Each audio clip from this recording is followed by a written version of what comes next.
State Superintendent Ryan Walters and the Department of Education are in hot water with the state legislature. Today, more than a dozen Republican House members signed a petition to investigate the agency. And now the Senate Education Chair is calling out new funding concerns. Fox 25's Capitol reporter Peyton May joins us now live.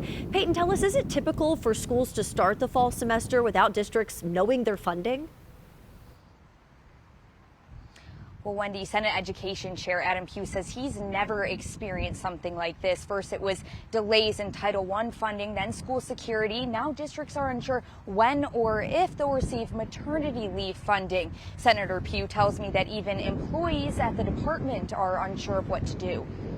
It seems to be getting worse, and even to the point where I'm having State Department employees call me anonymously and ask for me to help, kind of help them navigate the interagency challenges that they're having. Teachers, superintendents, even education department employees are reaching out to Senator Pugh, wondering where and how much money is coming their way. While he's asking the questions of our State Department, he's not getting responses. Just a lack of communication, the inability to get, what I would say is the basic functionality of how a state superintendent and how the State Department of Education should be supporting our 500 plus school districts, and it just doesn't seem to be occurring. The senator from Edmond says districts are in the dark over multiple sources of funding. So just so I'm clear, Title I, maternity leave, school security, inhaler funds, and off the formula funds all have not been received by some of these school districts you're talking to. That's correct, and there may be more, and I'm not saying every school district hasn't gotten it. So what have schools received? Of the dozens of school districts Fox 25 has reached out to,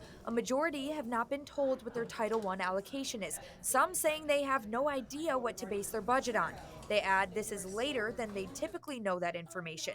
Many schools don't even know information about a state program to buy life-saving inhalers, and while some are waiting on tens of thousands of dollars of maternity leave reimbursements, others don't even know how to apply for them. Maternity leave, which is something now we've been working on for 2 years, that was a bill passed in the legislative session of 2023, and we still have school districts reaching out to me. I was the bill author, saying they haven't received their reimbursement for maternity leave expenditures. Pugh tells me if funds aren't going out the door, the legislature will need to find another way to dole them out. As we enter next legislative year, we'll have to very seriously consider, as we're funding a new program or giving some sort of statutory responsibility to an agency to implement an education program, what's the right agency to do this if the State Department's not willing to be our partner and do this successfully with us?